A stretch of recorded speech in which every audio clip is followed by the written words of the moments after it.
Hello everybody, my name is Ann Théato and welcome to the Psychic Matters podcast, episode number 8. This week I have an incredible guest on the show. You won't believe how much knowledge this lady actually holds. Qualified psychotherapist and soul worker Faye Harrison is in the house. If you've ever felt empty or like a piece of you is missing, or if you felt at times like there's something wrong but you're not sure what it is, this is the podcast for you. Faye Harrison is on the show.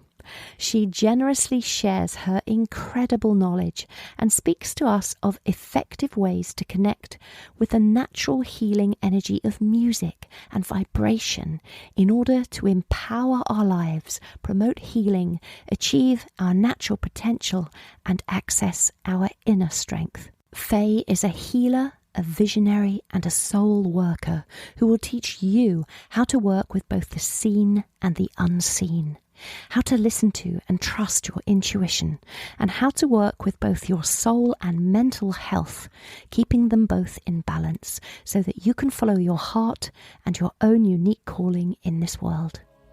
So, if you're ready, let's begin.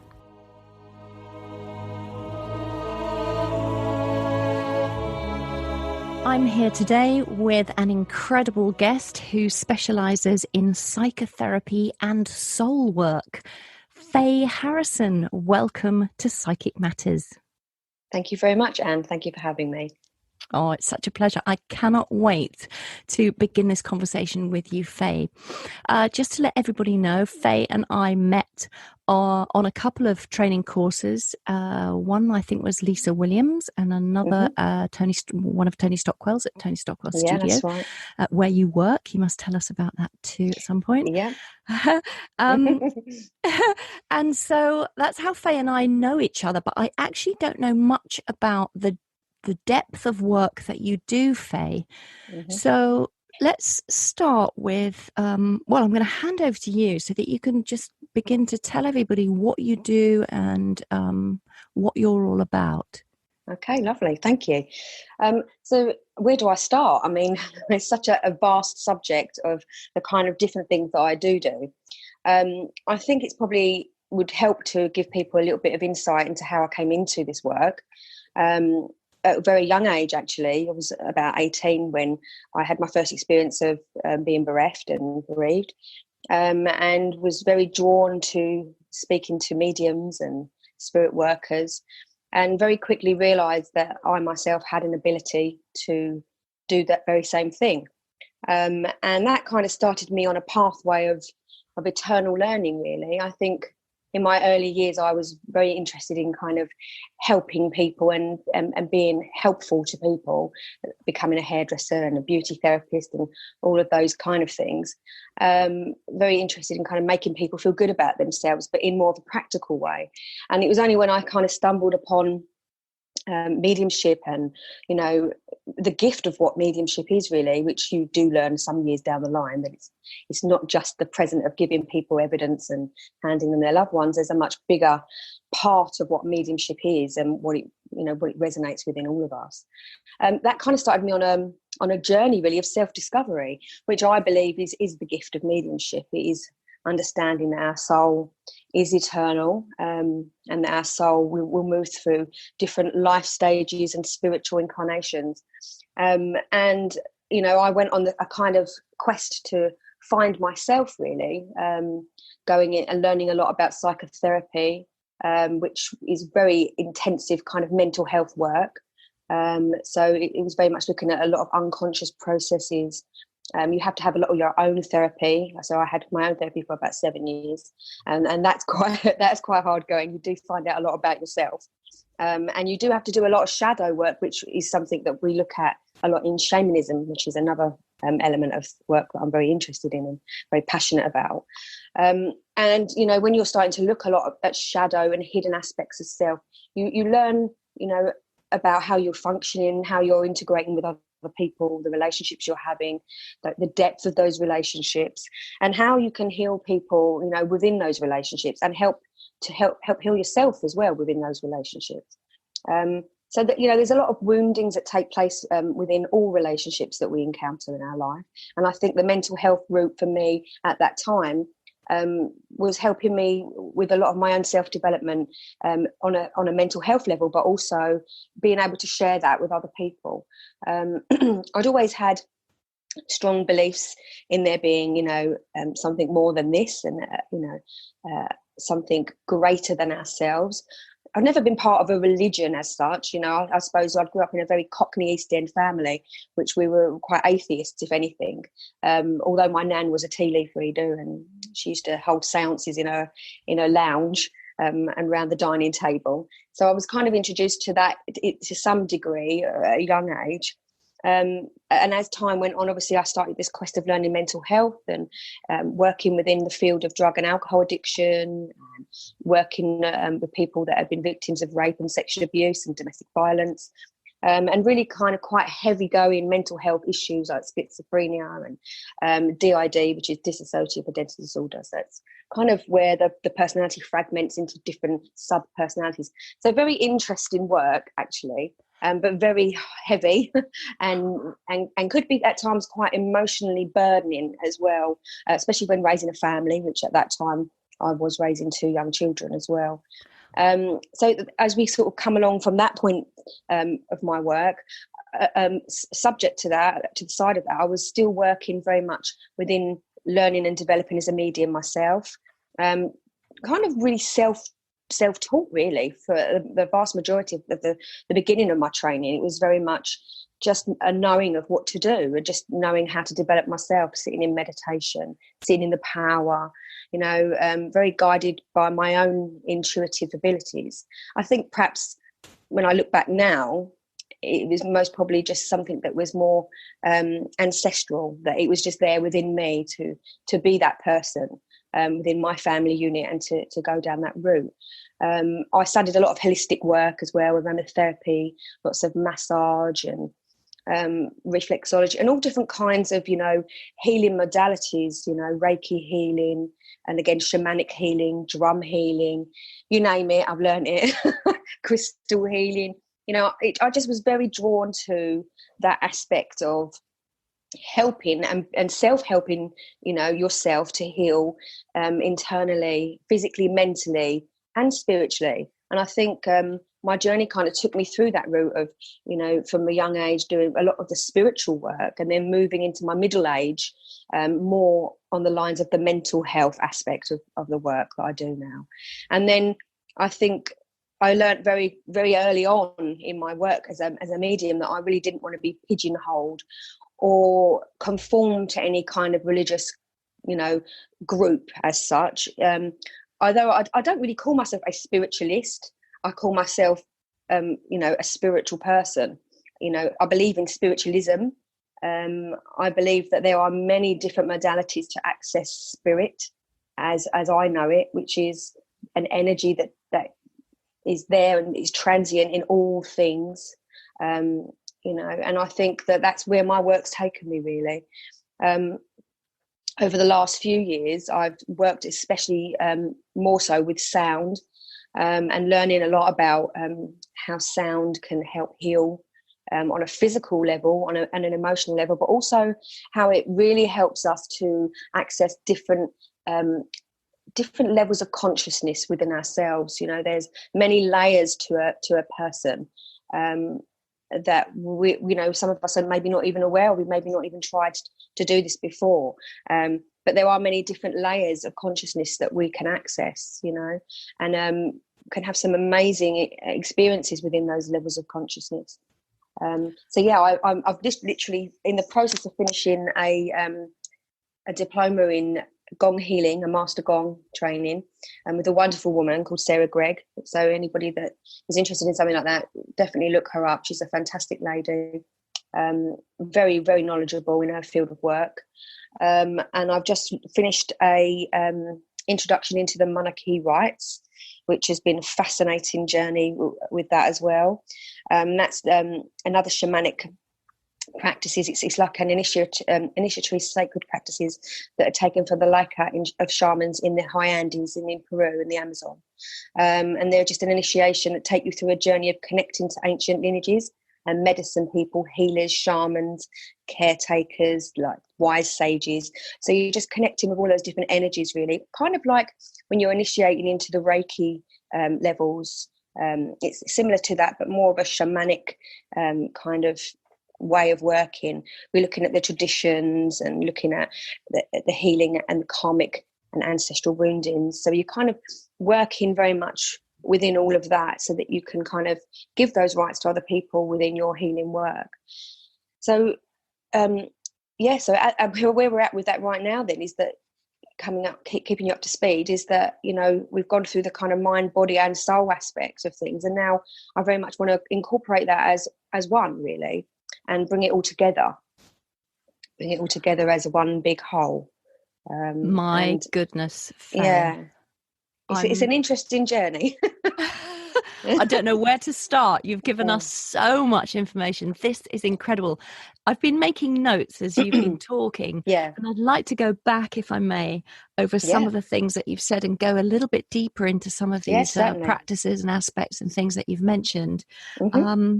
Let me go back to the beginning. When you first started talking, you told us that your work sort of began at the age of 18 when you suffered a bereavement. Yes, and that's right. that at that time you went and spoke to several different mediums and realized that you had an ability to do the same. So can you tell us how you came to that realization? Yes, certainly. I mean, I think my first inclination of me being able to kind of tap into other consciousnesses and other levels of consciousnesses was at a time my sister had a very bad accident. So a bit of a boring story, but I'll take you through it very quickly. Basically, we'd had a big argument this one morning because she wanted to borrow my tracksuit bottoms for school, and they were white, and I didn't want her to wear them because she'd make them dirty. But she went off in a strop. We had a big argument, and the moment she left the house, I had this awful feeling, and not just an awful feeling that, oh my God, we've had an argument, but this feeling I cannot describe, almost as if someone was saying to me, something really bad is going to happen. Something really bad is going to happen. And I started to run. I opened the door and began running after her. And unbeknownst to me, she'd been hit by a bus, literally a few moments down the road, literally 5 minutes out of the door. And it was just awful. I can still remember it to this day.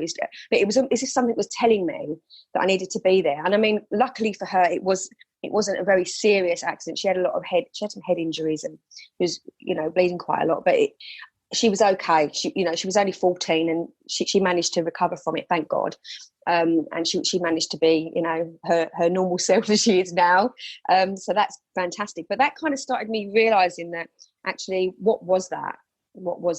And then we had a bereavement within the family, and then I went to see a medium and started to realise that, I myself felt connected to something bigger than I was, and it kind of just knew little things as well. Around the time of my 20s, I lost a member of my family, father-in-law, and it just seemed, I just knew that things weren't right with him before he was diagnosed with cancer. I kind of just knew that he would pass. I just had this feeling that would be the case, and I kept urging him to get second opinions about what the medical profession were telling him. And unfortunately for him, it was a bit too late in the diagnosis, and quite quickly he passed to cancer. And throughout that time, I felt a real huge connection to him on a soul level. And I would try to help my partner going through that process of bereavement and grief. And at that point, I hadn't done my psychotherapy then, so it was purely just knowing that his father was going to be okay in the spirit world and that his soul would live on. And then would have conversations almost with him to a degree after his passing with my partner, things that I would never have known. Could possibly never have known. And that's when it really made me start thinking, wow, this is something. What is this? I need to explore this more. And then I think in my early 20s, I think I was about 24, 25, I had my first experience of the Arthur Findlay College, where I went, and weirdly, I'd moved from London, where I was an East End girl, and I'd moved to Essex, so I was now an Essex girl, and I'd moved literally about 15 minutes away from the AFC, which was absolutely unbelievable. That, you know, of all the things that were happening at that time in my life, becoming a new mum and, you know, awakening to this spiritual movement and the abilities that all that pertains. I then moved 10 minutes away from a psychic college. You know, what are the odds? And yeah, then I started to attend the AFC on a regular basis and had some wonderful inspirers along the way that helped my development. You know, as I did myself as well. Like I say at the beginning, I have been a lot self-taught. I didn't join a lot of circles in the early stages of my development. I felt that it was something that I needed to do on my own, although I did attend courses. So you could consider those, you know, circles, if you like. But I'm a great believer in, you know, you need the traditions of mediumship to help your development, but you also have to be guided by your own intrinsic self and your own spirit in the journey that you take in evolving your gifts. And let's speak a bit about that, Faye, because you've said that you know, you're questioning, what was that? How did I have that feeling when my sister went out the door that day when I was younger? And you said you felt connected to something bigger, bigger than you were, and you've got this knowing. What is that? What do you think that is? I mean, back then I wouldn't have been able to give it an explanation. I think now, being a lot more versed in spiritualism and spiritual practices, I'd say that was my claircognizance kicking in, and that is the knowing, the knowingness of something. But I believe that I was also very much submerged in that other world, that, you know, that other energy that is a big, huge part of who we all are, you know, the divine source of where we all come from. And I think, unbeknownst to me at that time, I was clearly still 1 foot in and 1 foot out, you know. I think as a child, and when we're growing, and Carl Jung, who's another psychotherapist in the movement of psychotherapy, talks a lot about personalities number 1 and personalities number 2, and how that you develop psychologically through those phases of life, and that personality number 1 tends to be more your childhood until your kind of late 20s, early 30s, maybe even your 40s, where you're developing much more on the external planes and external things in your life. And personality number 2 develops later on in life, where you start looking a bit more internally. And that's when you're kind of having your spiritual experiences and your, you know, your feelings of individuation. But I personally think that some people develop their personality number 2 before they develop their personality number 1, if you look at it from that perspective. And I think I must have come into the world still very connected spiritually to that much bigger collective unconscious that we all come from, you know, where I believe that we all come from. Obviously, you're all entitled to your own belief system, but yeah, go on, Anne, sorry. Sorry, no. I'm interested in you spoke about your nan, who used to, that you were a family of atheists, but your nan used to read the tea leaves and hold seances. Yes. So tell us about that. How did that go down in a family of atheists? How does that work? We weren't very privy to it growing up. It was kind of sheltered away from us to a degree. I mean, my nan at times would be considered a bit off the wall. She'd have what she used to call these bilious attacks, where she'd put a tea cozy over her head because she had a headache. She was a bit of a strange character. I suppose maybe in this day and age you might have said she was either schizophrenic or, you know, quite away with the fairies. But even so, she was a character, and you know, she lost her son very early on in his life. He was 23 when he was shot and killed in the war. And my this is my great nan I'm talking about, not my actual nan. My sort of maternal nan. So she's, you know, she used to run seances in her living room and set a place for her son, and talk to him as if he was still alive, you know. And some people could say that was grieving, but she, you know, she'd have full-on conversations with him and other members of the family that had passed away. And if you had a cup of tea, that, you know, it's just a thing in our family at points where if you'd had a cup of tea years ago when tea leaves were the main source of tea, everyone would have a little look in your cup and say, oh, you know, what's going on here? Oh, be careful with this. Or, you know, just little things like, oh, you might meet a nice young man in a couple of weeks, just little things like that would be said to you. Yeah, that used to happen in my family as well. Yeah, in jest, and I think you didn't really take a lot of notice of it, to be fair. When you were younger, you didn't really understand it, it was just a bit of fun. And it happened all the time, though. It happened, like, we drank tea all the time, obviously, so it happened every meal time. Somebody would be looking in a cup.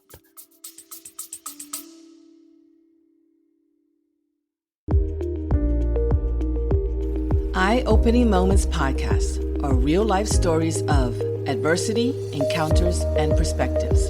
They are moments that can lift your spirits, give you some food for thought, or move you.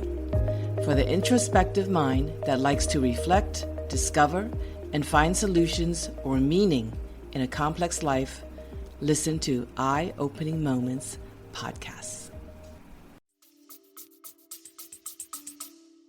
Exactly. And it's only when you get older and you kind of have a bit more of an understanding of how all of this kind of stuff works that, I was quite lucky in that respect, that I was introduced to it at quite a young age, really, the understanding of it, or at least the awareness of it. I wasn't, I'm quite grateful actually that I was brought up in an atheist family, because I didn't have any kind of preconceived notion of religion or spiritual things in any way, and I kind of had a bit of a clean slate to build my own perception of how I wanted to experience the world and the spirit world. So I'm quite grateful for that, really. It's incredible. So, and you talk a lot about, or you don't talk a lot about it, but you have mentioned the ancestral energies, I suppose, or talk to us a little bit about that, because that leads into your shamanic work. And it does. I think we all, very much aware of our own ancestral kind of connections to people within our families, but we all come from a long line of ancestry, people that have passed even before us. I mean, we could look at an ancestor as just being your nan that's passed over. She's an ancestor, she was part of your family. But we also have ancestors that are archetypal figures as well. So they're part of our collective unconscious. I believe that we are, a drop in the ocean, if you'd like to visualize it in that way. We're just a raindrop in the ocean, and we're all part of that big ocean. And so, we all derive from that ocean. So there's so many, I think a lot of people sometimes when they're working with their mediumship and they start to experience guides, if they want to call them that, or visions of archetypal figures in some way, that they can become a little bit confused about who are they to me? Were they a family member? Are they just a guide? Why are they showing themselves? Why is it that it's always Native American Indians that come up as your guides? It's all those kind of things, isn't it, that people ask questions about?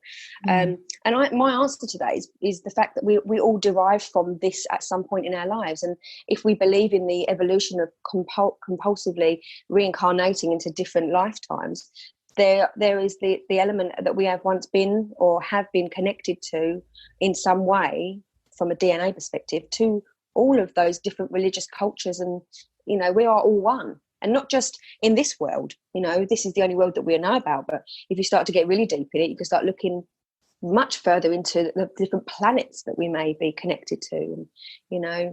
It's such a vast subject. It could go on all day. Yeah, no, it's fascinating. So if somebody comes to see you, Faye, in your capacity as soul worker, not necessarily psychotherapist, but maybe it's a blend of the two. How do you mentioned that you have a lot of healing modalities that you've trained in. How do you, what's a normal sort of sitting for you? What happens when somebody comes in your door? How do you decide, I'm going to work with you in this particular way or this particular way? Okay. So like you say, it is a mixture of all of those things. I think having all of those tools in my toolbox does make life a little easier for me in that way. But every session would start in a similar way, but would progress down a very unique, holistic route. So it would start with an assessment. It would be a kind of mixture of a clinical assessment as well as a holistic assessment. So we'd go through certain avenues of exploratory stuff to just make sure that person is, understanding where we may go down, what routes we may go down, get a little bit of an understanding. But I'm also at that same point when I'm doing that assessment, I'm allowing my energy to blend with that person, allowing my energy to feel into the soul of that person and see where because sometimes people are not aware of what needs healing within themselves as well. Sometimes it's repressed material, it's soul loss, and then that's another subject altogether that, that kind of ties into shamanic work, and also ties into psychotherapy to a degree as well, when we kind of look at theories of, fragmentation and all that kind of stuff. It can get quite complicated now, so I don't want to complicate matters. That's but right. Basically, how I would work with that would be I would allow myself to feel on a psychic level, but also on a soul level to that person, picking up on information and just noting it down for the time being. It wouldn't be necessarily important for me to deliver that back to the client at that moment in time. And we'd work a little bit with that. On our first session, we'd get all that information collated, and I'd record some of my own findings that I've kind of picked up on that person. And then I would do one of many different, depending on the client and their need, maybe a gong healing session, a Reiki healing session, a drum healing session, a crystal healing session. It would just depend on what I felt drawn to do at that moment in time. And then we would work together in that session. The person would surrender and allow me to do that energetic work with them. I would be looking at, what needed to be done. And then we'd discuss it at the end. And we'd discuss my findings, their findings. I'd very much be interested in another Jungian term, looking at the kind of the dream state, if you like, when they are relaxing or meditating in that space while I'm healing them, looking at what kind of archetypal imagery may have came up, may have arisen within them that we can explore in more depth as well, and make connections on a psychological perspective and a psychotherapeutic way, but also in a shamanic way. So, like, for example, I could give you an example of maybe a person that came to me that maybe wouldn't have necessarily voiced that they had been abused at some point in their life. But through doing their healing session and energy work, it may have come up that there were some energy issues around that area of work. And it would have come to my consciousness that was an area we needed to work on. And then sensitively, I would have approached that, and we would then do some more work on that. And we may need to do some soul retrieval work, which goes a lot deeper. And that would be kind of them journeying maybe with me, with a drum, and me guiding their meditation to take back those lost parts of the soul that have been either stolen or they've given away their power to other people. It's about just reconnecting all those fragmented parts of self back into that person. There's lots of times people come to me and they say they don't really know what's wrong. And they'll say, I just feel like a part of me is missing, or I feel empty. Is another thing a lot of people say. And I think that's because on an unconscious level, that something has been taken or something has been lost in some way from the psyche or from the soul in some way. And the whole aim of the therapy sessions is to try to reintegrate that back into self. And I wouldn't suggest that people be doing this that aren't qualified psychotherapists, because it can uproot a lot of repressed emotional stuff that can sometimes take maybe more than 1 or 2, 3, 4, 5 weeks to work through. And sometimes may need even longer term therapy, So it is very individual for each person. But alongside that, I also do my readings as well. So, I do my healing work, which is my passion, really. And then I do my readings as well, and I do demonstrating as well. But I very much see my mediumship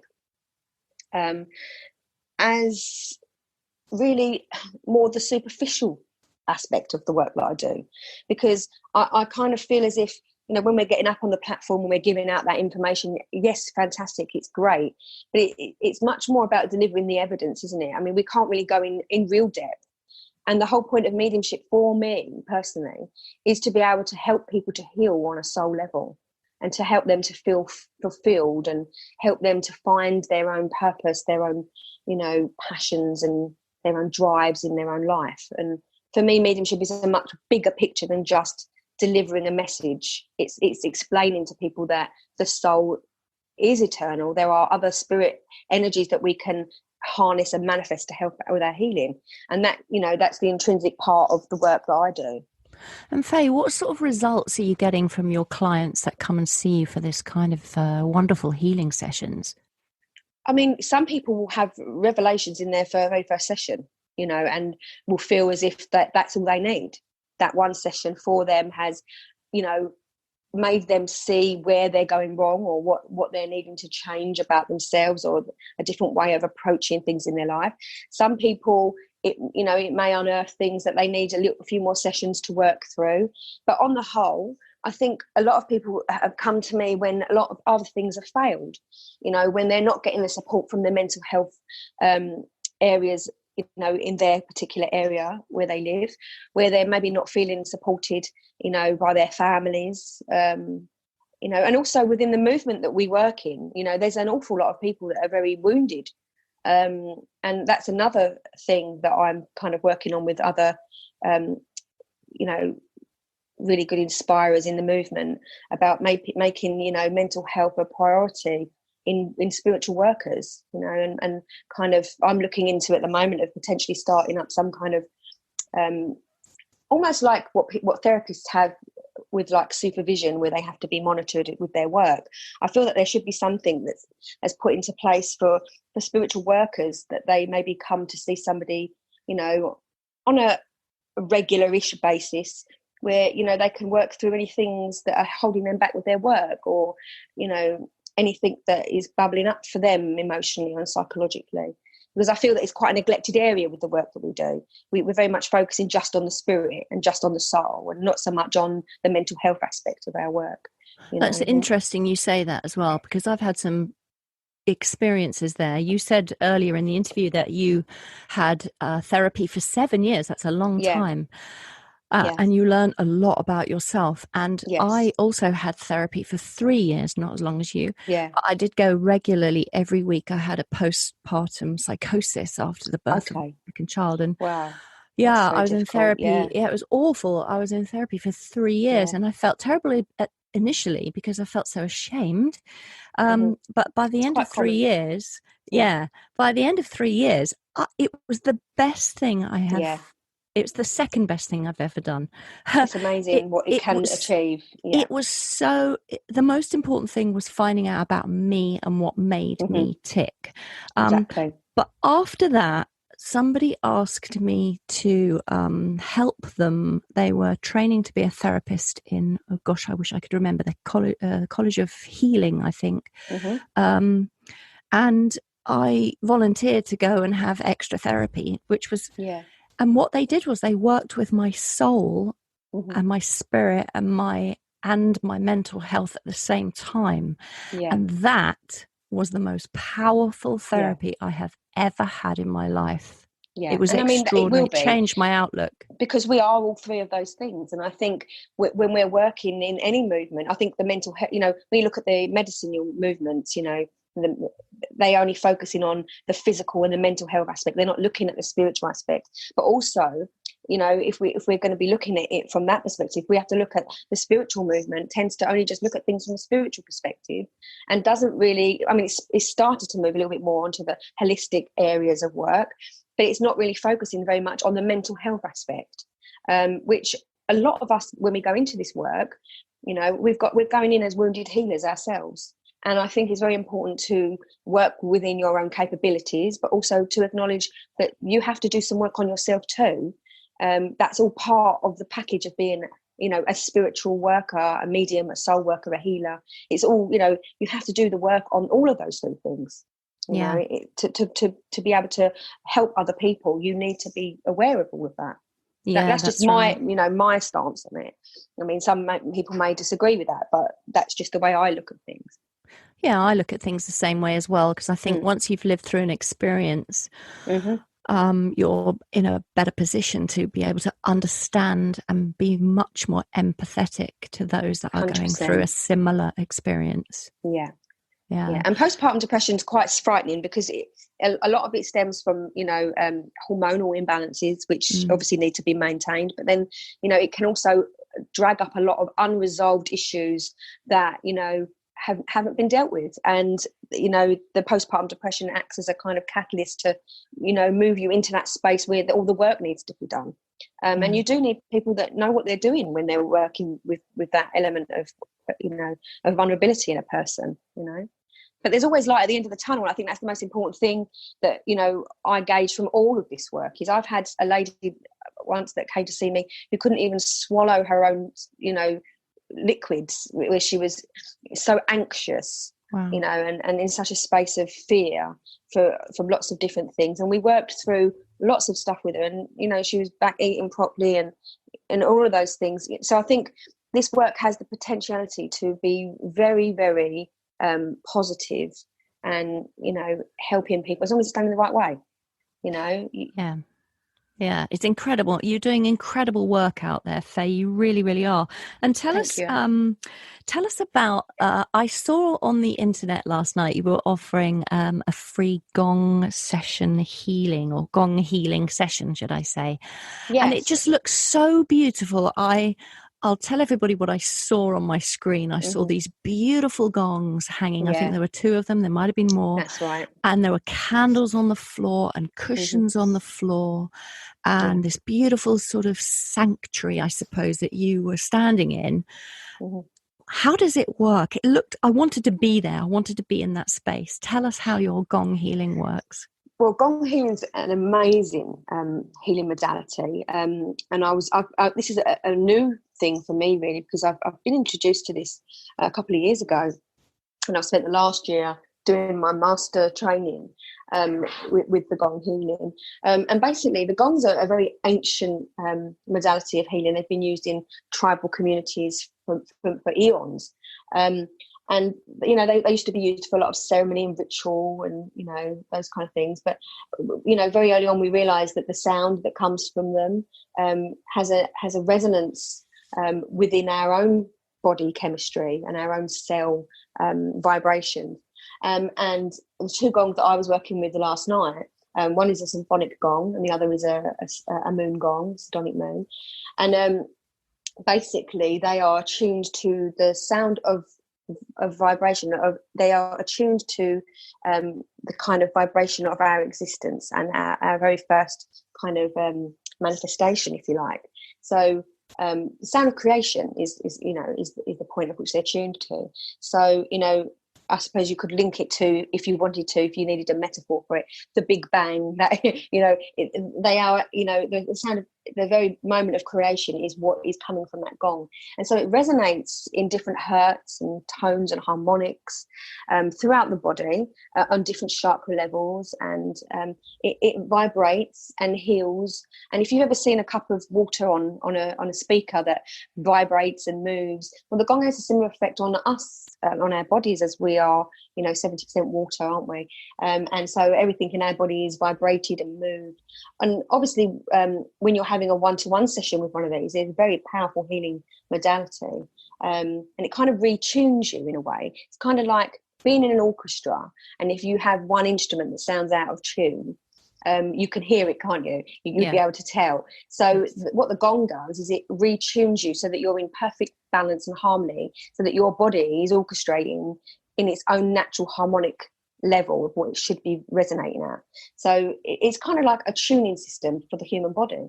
And obviously the things I was doing last night, which was on the on my Facebook, which was just a group gong bath, you're not going to get the same effect from it as you would having be in the energy of the gong and the vibration of the gong, but you still will hear it audibly, and it will have an effect on your your subconscious and your different levels of consciousness, and help you to get into a meditative state.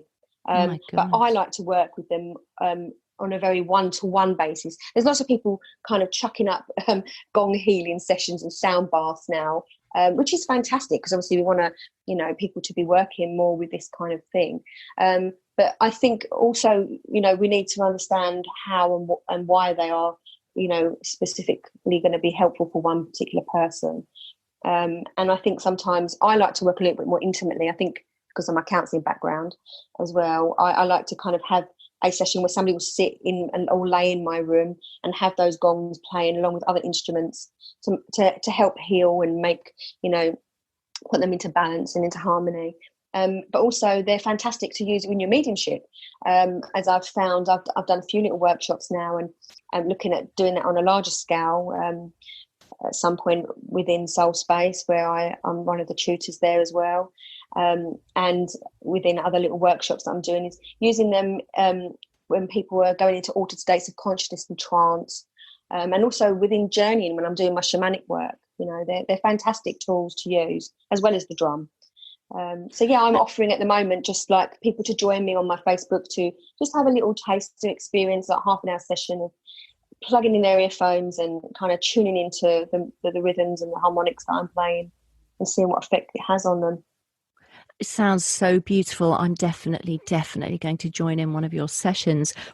Fantastic. When someone's come to you for a gong healing session and you've retuned them and they feel wonderful and they walk out, they're going to get out of tune, I suppose. Is there something they can do at home to keep themselves in balance? I mean, yeah, I think with most people in life, we do get out of sync. Our homeostasis is put out of balance, out of kilter for various different things in our lives. Stress, work, unhealthy diet, not enough exercise. All of those things really are, we're not going to be able to function. It's like anything. If you're playing a guitar over and over again, at some point, those strings are going to need retuning. And it's exactly the same thing with our own bodies. We push ourselves beyond our limits a lot of the time, emotionally, physically, and spiritually. And so at times we do need to just recuperate and, get ourselves back into that space of homeostasis and where we feel in perfect balance. And how, for the people who can't come and see you in person, or who maybe have not got access to Facebook or choose not to, is there something they can do at home to have a similar effect? Is there something they can self-treat? Well, I'm a great believer that, music is a very powerful tool for healing. I would say it's probably my go-to tool for healing in most ways. I would say that maybe get themselves a drum. There are some contraindications to drum work if you've got pacemakers or anything like that, but obviously to research this themselves as well before they start buying expensive drums. But having the drum at home to kind of drum themselves into a space of calm and relaxation, or joining a drum circle is another fantastic thing to get involved with. It kind of evokes a sense of community. It helps relieve anxiety and depression.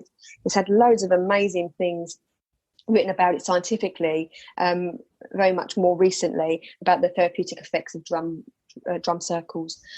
Going to gong baths themselves, outside of the home, listening to the gongs maybe, or just listening to any kind of music that lifts their soul, and using music as a medicine. I think we can all do that at home. When you're feeling, sometimes sound medicine needs to be used in the opposite way. So for example, if you're feeling very hyper one particular day and you're not actually wanting to use that energy, it's not conducive, it's making you feel anxious, then put something on that's really slow and melodic and calming, and vice versa. If you're feeling really sluggish and you're feeling like you just can't motivate yourself to get up and do something, and that's not conducive for whatever it is you're planning to do for that day, then choose a music modality that will help energize and and make you feel passionate and driven and focused.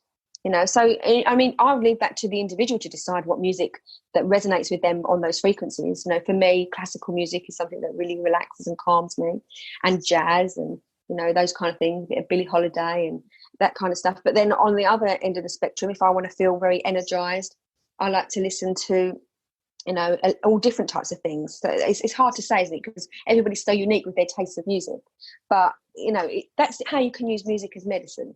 I love that phrase. Use music as medicine. Isn't that wonderful? Yeah. I just love it. Yeah, and it's it's accessible to us all. So Absolutely. And Faye, you say that you're a tutor at Soul Space. Tell us about Soul Space and what you teach. Yeah, Soul Space is a centre run and owned by Tony Stockwell. And he travels all over the world doing his teachings of mediumship and being the inspirer that he is. But he also has this centre, and Natalie Walker, who also runs a lot of the workshops there. that they kind of have these different trainings for mediumship development and trance development, spiritual awareness. And it's a wonderful place to kind of, if you're interested in this kind of thing, to kind of go and get involved and start joining a circle and a community of people that are vibrating on the same frequency as you, you know, mentally. And it's just a lovely place to be and evolve yourself and be inspired by, you know, people that work in the spiritualist movement that have been working for a very long time and are respected tutors and workers in their own right. And I was invited to come and be one of those tutors last year. And I ran a shamanic workshop for a period of 5 weeks. And then I had a few of my own personal issues going on where I had to kind of focus, like we all do, you know, and we have to be mindful of this. You know, at times we need to take ourselves out and retreat within. And I had a period of time, Christmas up until probably February, where I needed a bit of time out. And then we've had a few things going on in the world that's maybe prevented me from being back in soul space. But that will subside, I'm sure, and we'll hopefully be back teaching there in the coming months. And maybe starting up some kind of more shamanic work, or something that me and Tony have, you know, briefly talked about, is that, you know, maybe looking at the mental health aspect of things a little bit as well. Yeah. So yeah, there's lots of things to kind of talk about with regard to that, but it's all nothing set in stone as of yet, so it's all just hearsay at the moment. But yes, I'm still very much a part of soul space, and you know, in the coming months and years, hopefully we'll do much great work there with that's fantastic. You're such a wonderful teacher, Faye, and coming from such a wonderful background of, you know, training courses and programs and interest, and you just hold so much knowledge to share with people. They would really benefit from coming to see you. So where can people find you, Faye, if they would like to get in contact? Well, obviously I work from home. I have a little space in my garden, which is a converted garage, which is a lovely space where I have my gongs and I have my couch and I do my work and my therapies. So people can contact me via my email, which is fayeh06@gmail.com. They can access my website, which is Faye_medium. Or they can contact me on Facebook. It's probably the best option, actually, really. So it's Faye Harrison or Faye Sacred Soul. They can contact me on there. I continuously post things on there about, you know, things of interest to myself, but also things that are good and interesting for you to look into. And I'm going to start doing a lot more lives and things on there now. I've put it off for a number of years because I am definitely one of these people that don't like to be in the limelight, as we say. My work is very much done in the shadow of night. But then I think most people, you know, I would never call myself a shaman, because I think no one that actually practices in that way, you know, would call themselves a shaman. I think we do the work of shamanic work, but it takes absolute years and years and years of training to even consider calling yourself a shaman. And I'm nowhere near at that point yet. I've still got all the plant medicine to explore yet, and that should be fun. It's a lifetime of learning, isn't it? Is it not? And it is. And this is the most important thing that I'd like for people to take from this interview, really, is that once you start on this journey, it is about your own soul involvement. And only when you kind of have an understanding of your own soul can you then really start moving on to helping other people with theirs. You know, I think it is a rite of passage. We have some fantastic inspirers, I like to call them, really, rather than tutors, because some tutors can be quite dictatorial, and they become dictators rather than inspirers. And I think that's the message here, you know, within this movement as well, within the spiritual work movement, is that we need to be inspirers for people. We don't want to make people carbon copies of other people. We want to make them individuals that go out into the world and inspire others to look within. You know, that's what we want to do as workers. Well, Faye, you've certainly inspired me today, and I'm sure you'll be inspiring a lot of people who listen to this podcast. I will put all of your links that you've talked about, your Gmail address, your Facebook page, and your website into the show notes. So anybody who wants to get the links for those, please head to my website and you'll find Faye's. And just remains for me to say thank you so much again, Faye, for your time and for all of your knowledge and just sharing your work with us. It's absolutely fascinating. And I will be keeping a very close eye on your Facebook page. Lovely. Okay, Anna, you're very much welcome to join my next gong bath when it's on. Hopefully I'll have a bit of better luck with it than I did the last one. I was playing violin, and apparently you're not allowed to do that on Facebook. Oh, okay, right, yes. Fair enough. Copyright free, yeah. Okay, well, we live and learn. Curves. We do, exactly, don't we? Yes, exactly. Well, we look forward to it. Thank you again, Faye. Thank you, Anne. Thank you for your time. Right. Take care. Love to everybody. Bye-bye. Well, that was Faye Harrison, psychotherapist and soul worker. What a fascinating woman out there doing some incredible work. If you're interested in Faye's work, and I highly recommend that you go and look her up and really check out for yourselves what she's up to, you can find all her links and her website link, Facebook page link, etc., on the show notes for this episode. Just head over to www.anntheato.com, ANNTHEATO.com, and you'll find them over there. It just remains for me to say a very big thank you to all of you Psychic Matters listeners. As ever, I really appreciate you, and thank you so very much for listening. Please make sure to hit the subscribe button if you haven't already done so you don't miss out on any of the upcoming episodes, and I have some fascinating content coming up for you. Please know that I am here to help you, so do get in touch. If there's anything that you feel you need help with, you can head over to my website, or you can go to the Psychic Matters Podcast Group Facebook page. And if you know of anyone who you think might be interested in the subject matter of this podcast, please do share this with them. And lastly, thank you to everyone who has taken the time to write some really lovely reviews for this podcast. I so appreciate you. And if you haven't done so yet, can I ask you to go over to Apple Podcasts and write an honest review? That would really help so much with algorithms and ratings and so on and so forth. So thank you. All remains for me to say now is have a fantastic couple of weeks, everybody. Stay safe out there, and I hope everything goes really well for you this week. Until next time, my name is Ann Théato, and thank you for listening to Psychic Matters.